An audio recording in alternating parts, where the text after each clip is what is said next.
John, we have MVP races out of nowhere. What do you think about it? Well, the National League can obviously go either way. Two very, very deserving candidates and almost equally deserving at this point. And the American League is a case at this point, which nobody thought it would be. Yeah, well, we're going to end up talking about Acuna and Betts. We're going to end up talking about Seager and Ohtani. We're going to end up talking about managers on the hot seat, including the two in New York, perhaps. And we're going to talk to a manager who certainly isn't on the hot seat. He's on the way to October. That's Brandon Hyde of the Baltimore Orioles. If you stick with us on the show with Joel Sherman and Jon Heyman.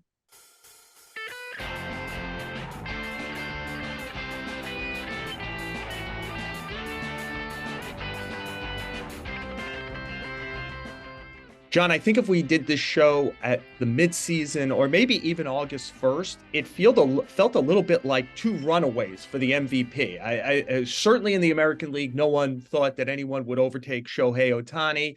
And in the National League, Ronald Acuna Jr. was kind of the clear favorite most of the year.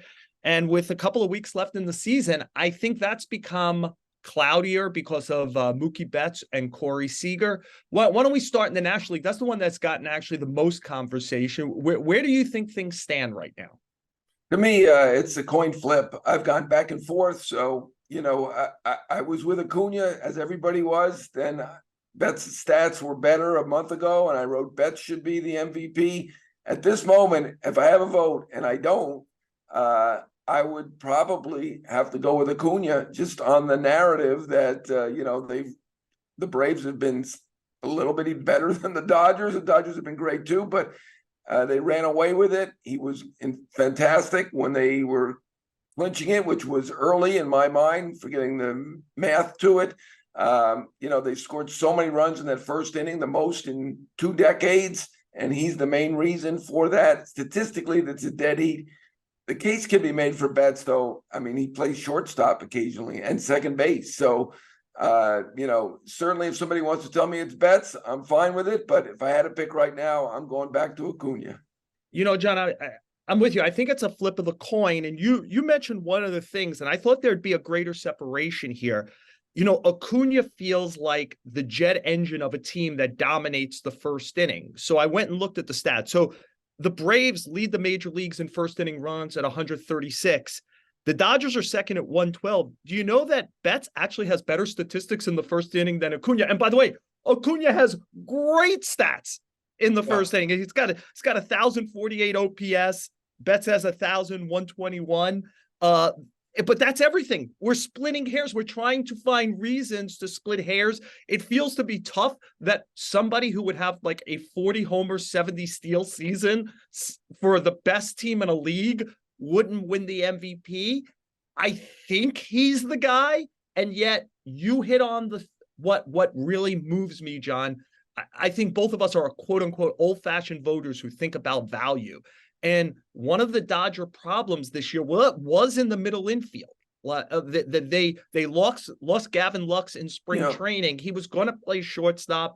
It muddled their situation. And Betts' ability to go and play shortstop competently and second base above average, and not just few innings. Like there's a lot of starts in there. He's played about almost half his games there, and he's the best right fielder in the sport.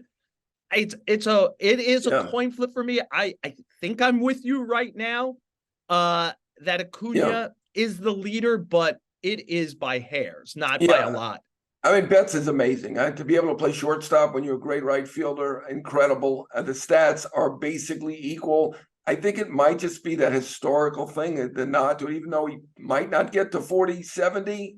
It's going to, take a great final 10 days to get there, but he might. Pretty close either way, yeah. First at 30-60, maybe he gets to 30-70. I think that historical thing probably gives him the nod, but I mean, Betts was amazing as well.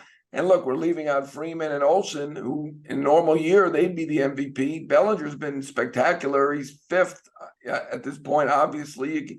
He's already, you pencil him in for fifth, but Olsen's got over 50 home runs, franchise record, incredible. And Freeman is probably the best pure hitter in the game and amazing and great defensively on the bases and everything else. But it's a two-man race, and two guys certainly deserving. you'd like to see a tie, but it doesn't work that way. You vote. If it comes out a tie, like it did that one year with Keith Hernandez and Willie Stargell, of course, that's 44 years ago now. Great. But I'm going to say that Acuna probably gets it due to the potential, the 40-70 and already the 30-60. John, you said a tie. In our sport, we always say tie goes to the runner. These guys are such great runners. I don't know who to give it to. I guess the guy with the most stolen bases. And I don't want to gloss over it because I agree with you. 3 and 4 in some fashion are going to be Freeman and Olsen in this. They essentially were traded for each other. Think about Atlanta as an organization, right? Atlanta as an organization decides, it was messy. Freeman moves on to the Dodgers. They make the trade for Olsen. And I mean, I would rather have Freddie Freeman and the prospects that they traded, and yet they got Olsen. He set the team home run record. He eclipsed Andrew Jones. And let's talk about what a great organization the Dodgers is. You mentioned Cody Bellinger would finish 5th right now. Right. They non-tendered him at the end of last season. By the way, let's move to the AL MVP race. The worst Corey Seager is going to finish is 2nd. They let him leave in free agency. We're talking about machines and the Braves and the Dodgers able to lose great players and keep going. It's our transition to the AL MVP, which again, I think a month ago, we would have said, come on, Otani is going to win the MVP. Yeah. By getting hurt, by Seager coming back from his 2nd IL stint and playing at such a high level for a contender as opposed to the Angels falling out of it, has the door opened where Seager may be able to nudge him out? Yeah, Seager's been incredible. Fine shortstop, but been arguably the best hitter in the league. Incredible. Batting average close to 340, home runs over 30, OPS well over 1,000. I mean, you could see how the other teams fear him. We saw Buck Showalter put him on base and pitch too low. I mean, Seager is great. He's amazing. And, I'm still not sure the door is open. I do think Ohtani's going to get it. I was always one of those guys that how you affect the playoff race makes a difference to me. It is called most valuable. Seager's team is in the playoff hunt. Probably will get a spot, whether they do or not. They are in the playoff hunt. Certainly that is points for him. He may get some votes. It may not be unanimous, but I still think it's going to be Ohtani just because, again, this is historic, even beyond the Acuna historic. And I know he did it before, but it's still him. It's still amazing. And I know that both guys have missed a lot of time. So I'm not counting against Ohtani that he's going to miss the final month or so. The fact that he is one of the better pitchers in the league and still leads in OPS, slugging, home runs in the American League. Still going to say that it's probably Ohtani, and I think he'll win, but may not be unanimous. I'll say that. Yeah, even missing the last month, Ohtani's going to end up with, if Seager even plays out here, about 50 or 60 more plate appearances than Seager because of the 2 IL stints for Seager this year. What I don't want to forget is 2 things here. Number one, the Angels are not in the playoff race, but probably the most important decision any team made was the Angels at the trade deadline. And they were in the race, and they were in the race because of Ohtani. And they decided not to trade Ohtani, which I think they'll probably regret forever, and not get something back. So there was that. The other thing was on September 1st, we would have had a discussion, forget about AL MVP. Is Shohei Ohtani having the greatest season any baseball player has ever had? I don't want to just forget that because he got hurt, he disappeared, he's not talking to reporters, any of that kind of stuff. We're still talking 44 homers. I think he's got 20 steals. He's among the leaders in triples. Oh, by the way, he threw 132 innings at a very high level this year as a pitcher. I think it's him. But to your point, Seager is going to make people, especially, recency bias matters and narrative matters. These things do come up for human beings who vote. And the Rangers are in a race both to get in the playoffs and to win the AL West. And if Seager has a mighty last 2 weeks here, where he helps the Rangers close it out, and especially if they win the division, get the number 2 seed, avoid that first playoff round, I think that would help Seager a great deal in this. Yeah, I mean, there's still people who count most valuable as playing on a playoff team and helping your team into the playoffs. And, there's that narrative does exist. And but I've always been one who espouses that and thinks that's important. And I'm still sort of with Ohtani here. So if I'm with Ohtani, I'm not in the room. I'm not talking to anybody. I'm reading the room. I feel like if I'm with Ohtani at this point and it's close, I got to figure that the vast majority of the voters, the younger people, just go on the stats and the history. It is a historic season, even if he's missed the final 25, 30 games, whatever it's going to be. It's historic to see somebody pitch like that, be one of the top 5 or 6 pitchers in the league, be one of the top 2 hitters in the league now because Seager's right there with him. I think it's historic enough that he's going to get it. And, but give Seager credit. Another year, it's an MVP season. Yeah. Ohtani's manager, Phil Nevin, is probably one of those guys who we're going to talk a lot about in the next few weeks. Is he going to survive here? I know you and I, we wanted to kind of talk about managers on the hot seat, John. Before we go to the West Coast, I think we're going to have to at least ask the question off of disappointing years with the number 1 and 2 salaries in the sport, whether Buck Showalter and Aaron Boone get over the mountain. They're both signed through at least next season. The Mets are a more interesting one. I think we believe that Brian Cashman will be back next year, but we know for sure now David Stearns is going to be the head of baseball operations. I think if you ask me what is the 180-degree opposite of David Stearns, I might say Buck Showalter. So let's talk about the 2 guys in our location before we take this national, because it is an interesting national thing. What do you think? Do you think that both of these guys are managing in New York in 2024? Yeah, I think Buck is probably the more interesting debate right now. I do think that Boone, probably more likely than not to survive. That's not quite as strong as likely to survive. I think he'll make it. Hal Steinbrenner loves him. It's up to Hal, you hear. Obviously, Cashman is in Boone's corner. I do think, both teams certainly, and I'm normally of the opinion that if you have a disastrous season, you should just change the manager. It's not fair. The job is tough, and that's the way it goes. You don't want to come back to spring training with that narrative. So there are many jobs around the league that I would change where people are not being changed, I think. But in this case, I think that Boone probably has the love of his bosses, and for that reason, they're going to have a winning record at least. So it is a disaster by Yankee standards. I think he probably survives. I think Buck's an interesting question, and I kind of go back and forth on this. I think it's a difficult situation for him. He was manager of the year 4th time last year. He is an excellent manager. He does know New York, the lay of the land. I don't personally think he's done anything wrong. I don't think he deserves to be fired, but you combine the fact they have the biggest payroll, and again, I just think they underperformed. I didn't see anything that he did wrong with the season that they've had, and they've kept playing. So give them credit for that. They have kept playing, and they're trying hard. I'm down here in Miami, and they played last night and beat a playoff contender and the Marlins. So, like I said, I don't think he deserves it, but I do think the combination of the year that he had and the fact that they have a new boss coming in who should have that decision, I believe will have that decision in David Stearns. I think his situation is tenuous. I wouldn't be opposed to just bringing him back as a lame duck. It's not always the greatest thing to have someone as a lame duck, but David Stearns is just getting here. He'll see how he does, and then you'll see. And maybe I think Council's probably going to take a year off, right? So maybe you'll have a chance to think about Council if he decides to manage, and maybe he wants to come to New York, but doesn't feel like Buck has done anything to deserve to be fired. Normally, as I said, disastrous season, I'm in favor of the firing. I'm kind of going with, I think they should keep him, but it's a tough question, and I think it could go either way at this point.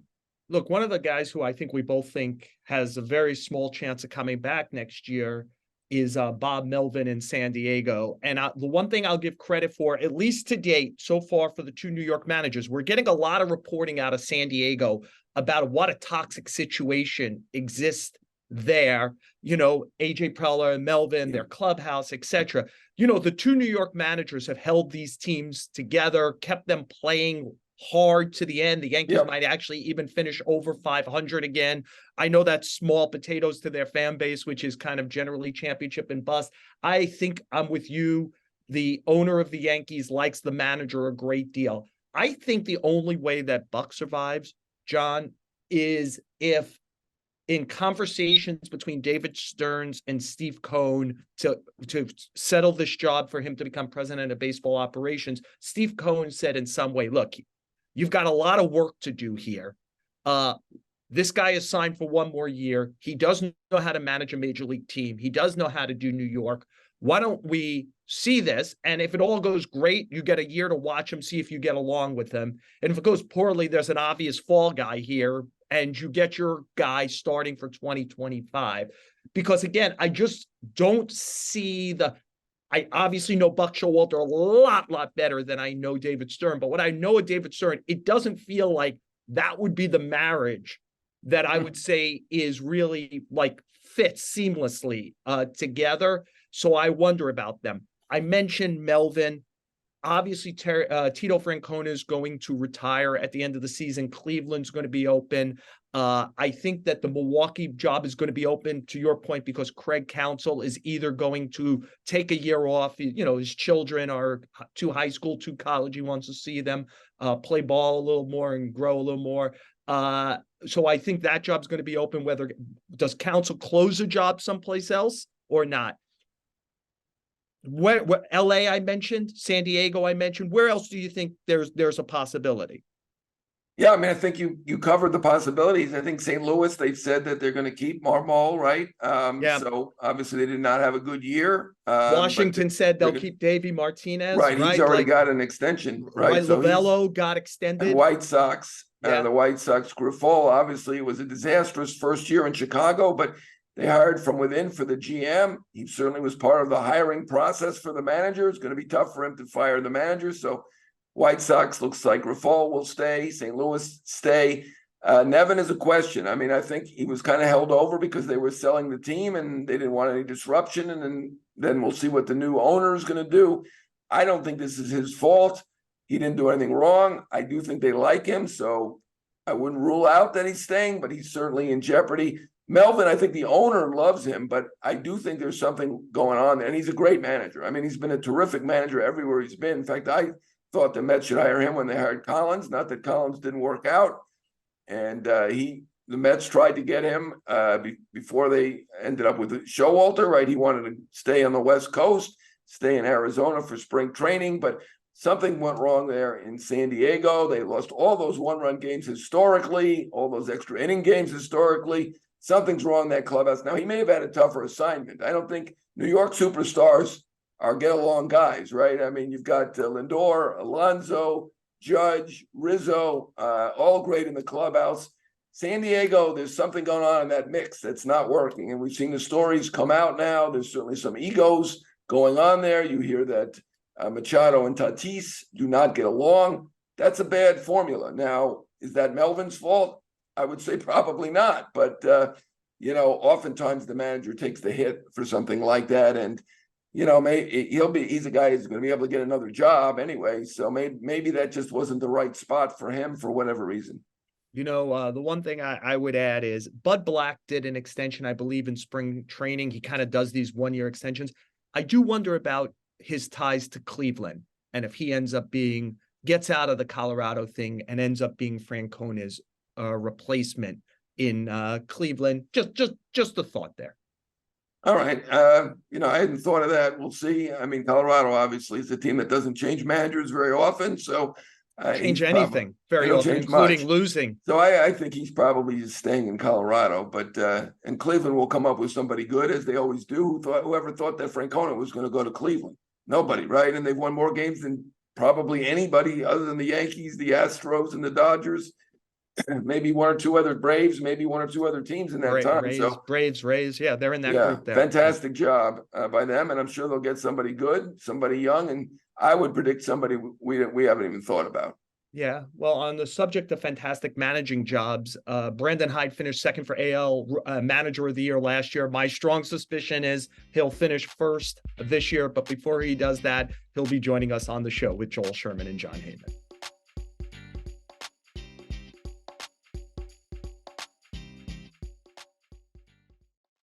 John and I really appreciate Brandon Hyde, the manager of the Baltimore Orioles, joining us. Brandon, in his 5th season as the manager of the Orioles, and for the first time since 2016, we already know the Orioles are in the playoffs.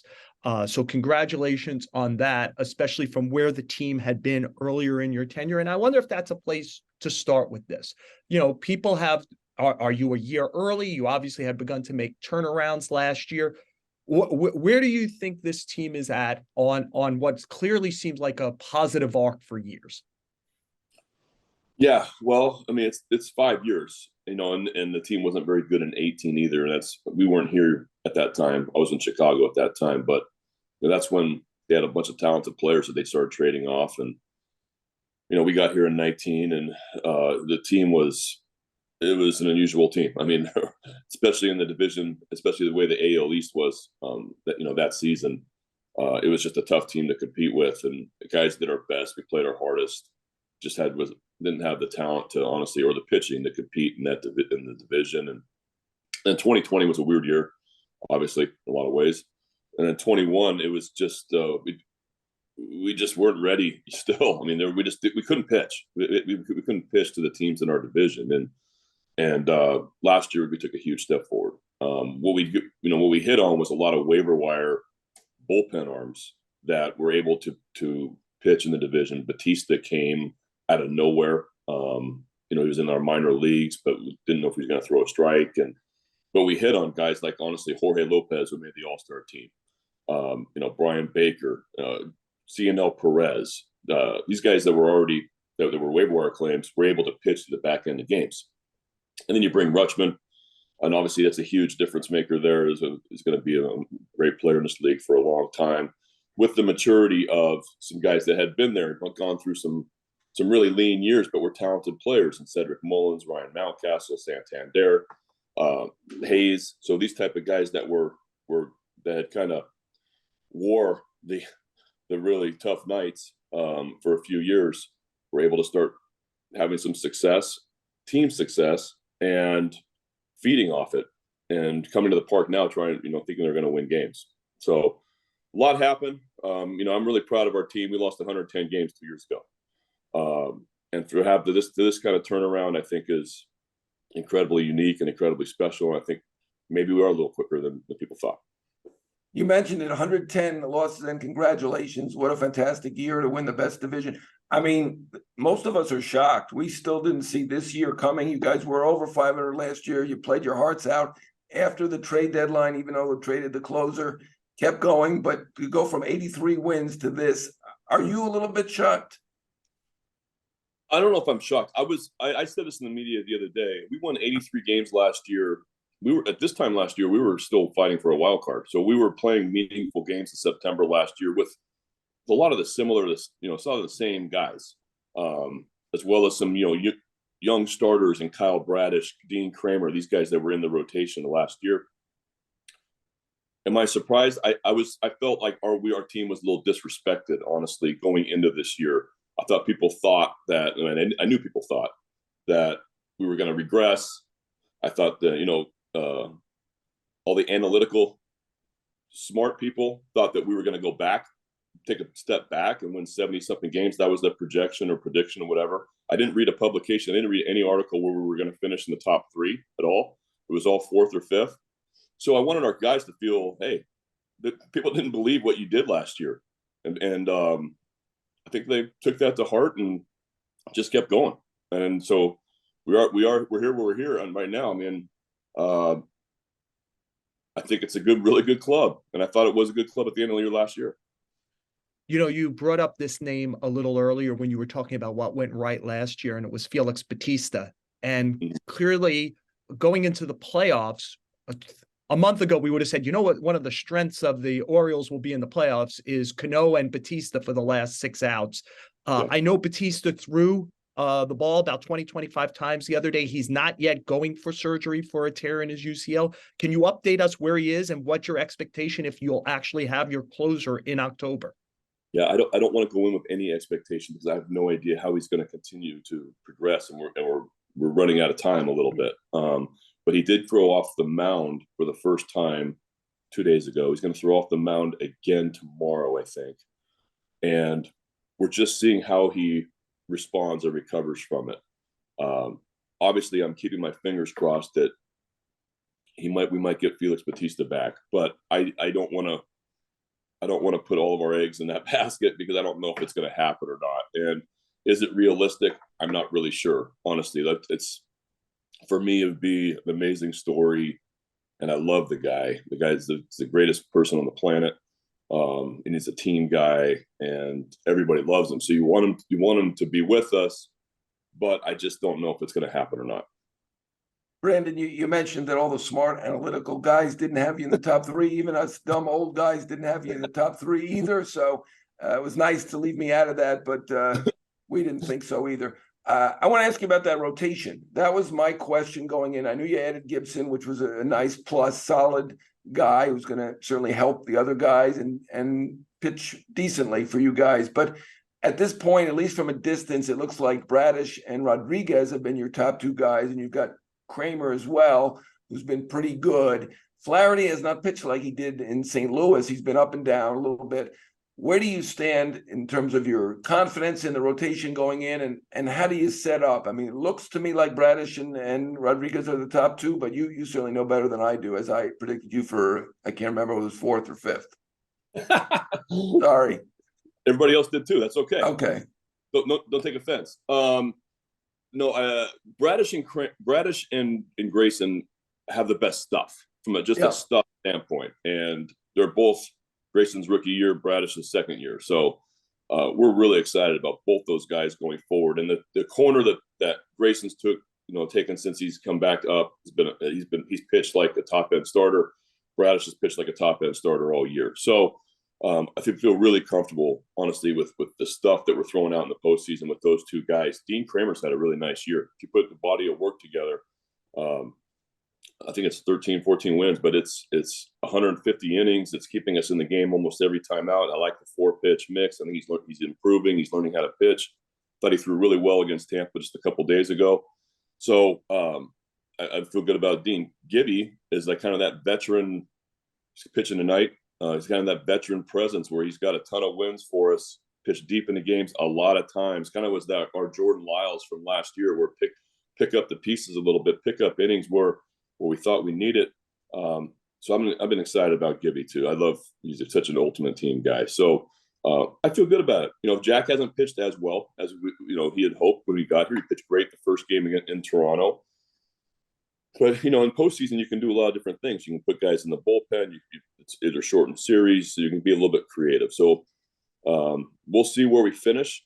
I think that's going to be a big thing, too, whether it's wild card or win the division. Then you can rest guys, but hopefully we can rest guys.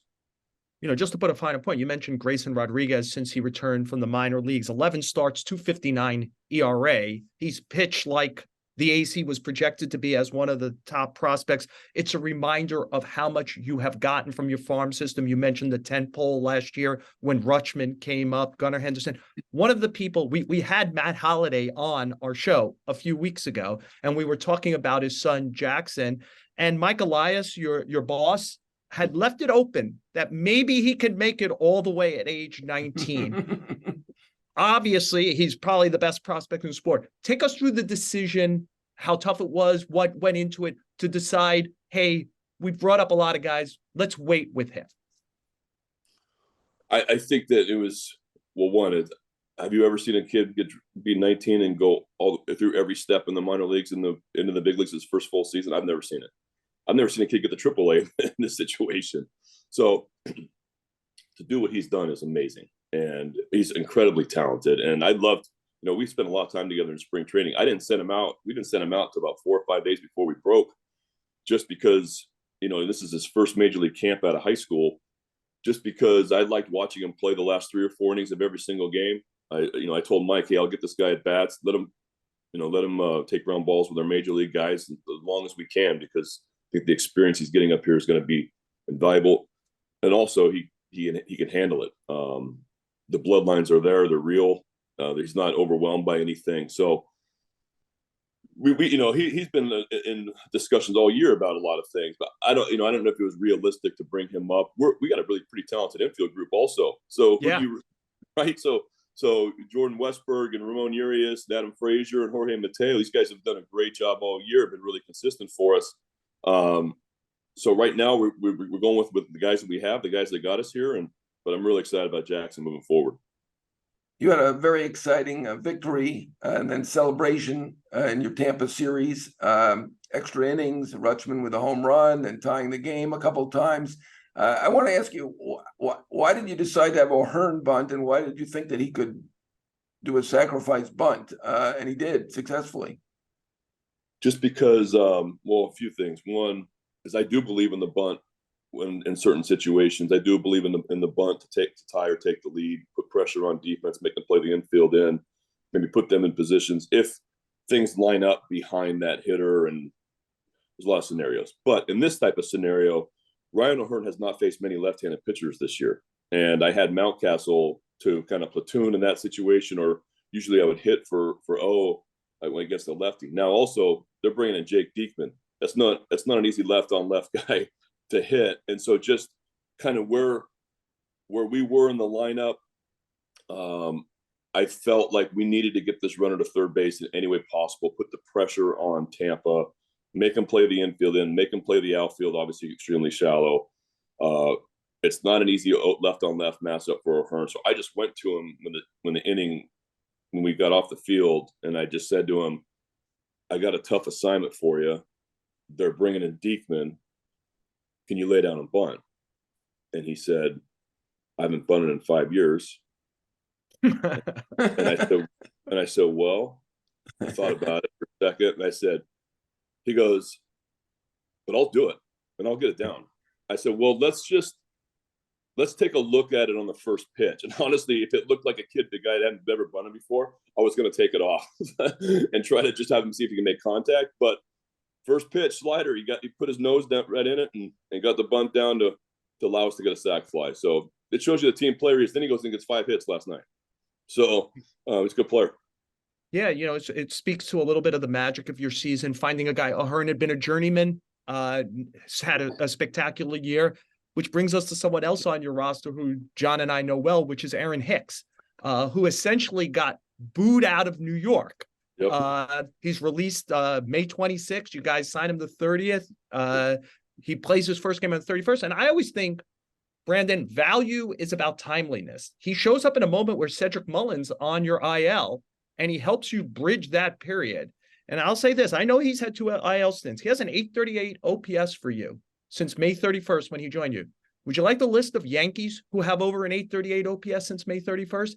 It's Aaron Judge, end of list. So Aaron Hicks has outdone everyone from the team that released him. Why is Aaron Hicks work for the Baltimore Orioles when it didn't work this season in New York? Well, think about how lucky we got. I mean, you have to catch breaks along the way, right? The night that Cedric gets hurt, they DFA Hicks. So that night we were going through some options of what we can do. How are we going to cover center field?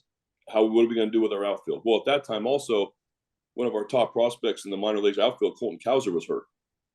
So right now we have a major hole, and we don't know how long Ced's going to be out.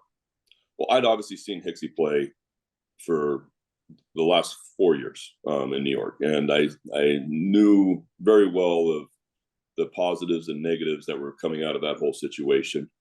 I thought that we needed to take a chance, and I think Mike did too, on a talented guy that's played center field in the past. I know the defensive metric numbers weren't good. I know the struggles over there, but I also felt like what's the hurt of bringing in a talented guy that can switch hit, maybe play 3 outfield spots, maybe help us out for a little bit, and take a flyer on him.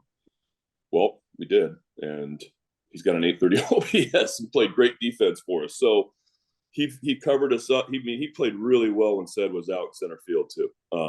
So not only did he bring in the offense, he brought the defense for us. He's still one of the top throwers in the game, and I love his attitude. I mean, he's come in with we've talked a lot. We talk a lot about the New York stuff. He's from Long Beach. I went to Long Beach State. We have a little bit of a connection there kind of early. We kind of know a lot of the similar people down in the area. So I think that kind of helped maybe from a comfort level. I also wanted him to feel as welcomed as possible, knowing that I need that to get the most out of him. I need to really make him feel good. And so that was kind of my goal, to try to communicate as much as possible about playing time, when he's going to play, when he's not. How do you feel today? Well, whatever I could do to get the best out of Aaron Hicks. And I heard you guys do the same thing. And playing great baseball for us since. So we caught a break with getting him. I'm glad you mentioned Long Beach State. Maybe this should have been the first question, but some people don't know that much about you, and I think it's an interesting case. I mean, certainly you get the most credit for perseverance, a minor league player, minor league coach, manager, all that, all the way up through, and certainly did major league coaching with the Marlins and the Cubs. And of course you started as a dirtbag, which I like to say dirtbag. So good job there. What do you owe your success to? I know that you coached under McKeon, coached under Madden, Renteria, Dave Snow back as the dirtbag. Yeah. Like I say, I like saying it. How'd you get here? I've just been extremely fortunate, honestly. I played for amazing people. You mentioned one of them, Dave Snow, and at Long Beach, Mike Weathers, Dave Snow. Just saw them, had breakfast with them in Orange County a couple weeks ago. We played the Angels. Really close with a lot of people down in Southern California. I'm from Northern California. I played for an incredible high school baseball coach. My dad was a coach. So I kind of grew up around really good coaches, around really good people. And then when I got into pro ball, I was been very fortunate that people have supported me, promoted me, maybe put me in positions where I didn't know. Maybe they pushed me a little bit, honestly. But I've done a little bit of everything. I managed the minor leagues. I roved. I was a farm director with Theo with Chicago. Then I won the major league staff there after being on the major league staff in Miami, and was a bench coach for Jack McKeon and Edwin Rodriguez. So I've done a little bit of everything, and been surrounded by amazing people. And I'm still surrounded by amazing people, and I'm still being challenged. And I just try to do the best job I can. I try to listen as much as I possibly can. For me, that's the art that isn't followed in today's world as much. But I still ask people for advice or how to do things. I just asked Joe Madden a couple of weeks ago about a situation and what he would have done. So I'm very tight with Joe. Joe's been incredibly supportive of me and a huge impact, and somebody I look up to a lot. But I've been a bench coach for 4 managers, and they're all way different. And I think that's been beneficial for me too on how I go about my business. Brandon, I'd love to follow up on that by asking, oftentimes when there's a level of rebuild like you had, you didn't gloss over it. There were 100 lost seasons where you were not a competitive team in a very, very tough division with real heavyweights at the top of it. The guy who kind of helps nurse through that doesn't always get over the mountain and stick as the manager of the team. Can you take us through when you're losing like that? What keeps your belief system going in both that it will get better for the Baltimore Orioles and also that you'll be part of it when it gets better? It's hard. There's a lot of really tough nights. There's no doubt about it. And it's still hard. This is a hard job. This is a hard thing to do. It's hard to talk as much as we do. It's hard. It's not easy to lose. And it's relief when you win. So there's not a whole lot of laughter and gratification goes on because you're more relieved than anything when you win games. How you get through it is you have a supportive family. You have coaches that help keep you as consistent as possible. You try to stay as positive as possible. But a lot of people help me get me through tough times. And it's not, you can't do it yourself. You also have to have a really supportive front office that is extremely realistic in the talent level that you're putting out there compared to others, and that are seeing that you are just doing the best you can with what you have, and you're keeping your players and coaches motivated, and you're trying anything you can to get them better. And I think that's what I give Mike a lot of credit. Mike was way more patient than I was during a lot of especially when we were losing games late. That was the killer. When we lose games late on a bad team, I felt terrible for the guys in the clubhouse because they had just busted their butt for 7 or 8 innings and deserved to win a game, and we didn't have the firepower on the mound to be able to close it out. That hurt the most for our guys. And so Mike was amazing when he'd come into my office after the game and not ask me ever ask me why I did something or did you think about this. He never would do that. He would say, you did everything you could. What are you going to do? That team's got a $280 million payroll. Those are all stars for a reason. We're gonna get there someday. So that, for keeping that in perspective, that was huge for me.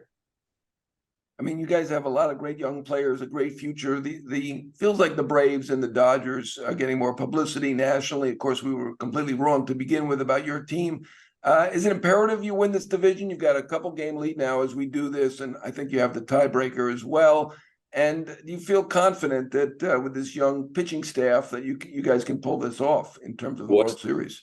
I still think we have a really tough schedule. We'll play 2 more with Houston. The game we played last night, was pretty epic. It's obviously a playoff team over there. We go to Cleveland, which we never score very many runs against Cleveland.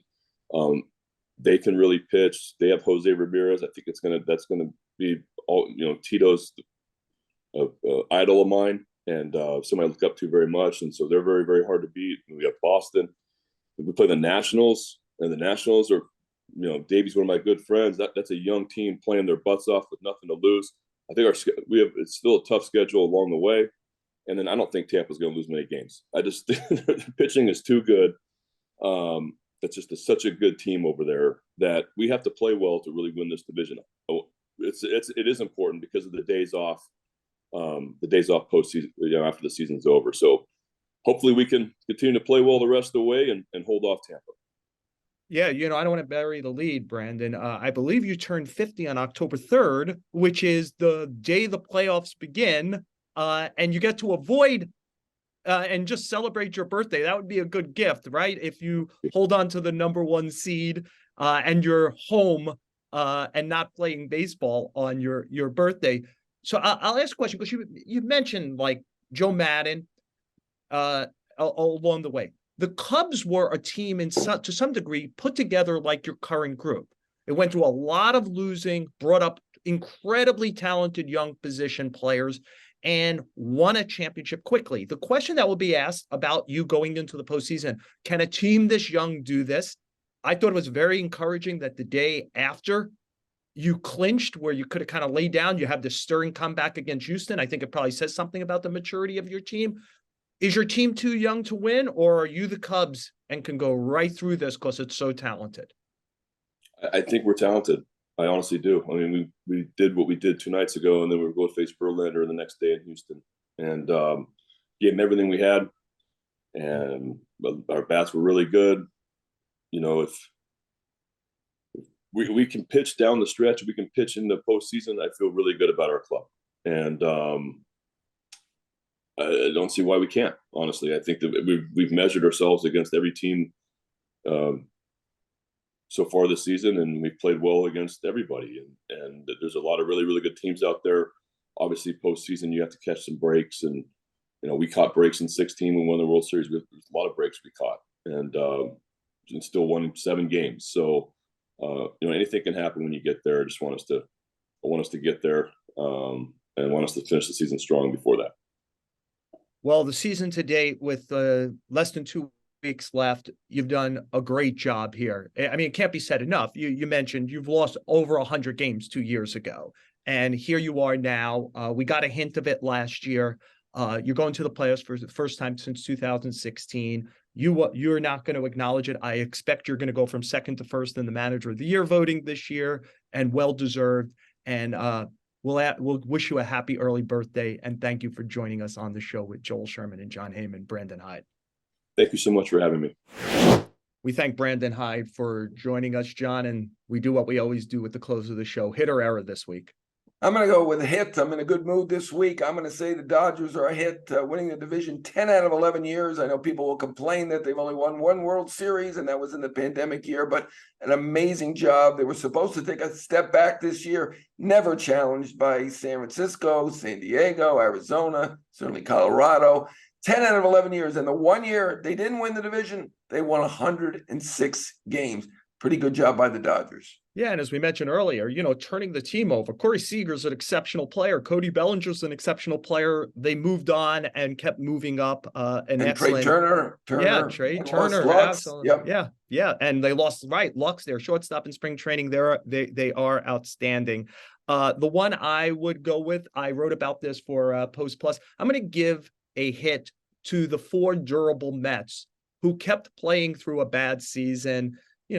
Alonso, Lindor, McNeil, Nimmo, they're all going to play over 150 games this year. The Mets haven't had that since 2008. There's only 4 other teams this year that have guys who have played 140 plus games. And I'll add one other little thing. That quartet has been hit by pitch 58 times this year.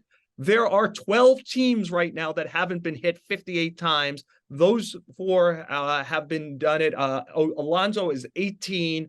That guy, starting with his car flipping over in spring to now, he has been beat up, and that guy gets on the field over and over again. And in an age of load management, etc., I admire guys who get on the field and take away that issue for the manager. The manager of the team, Buck Showalter, said 2 things to me that are interesting.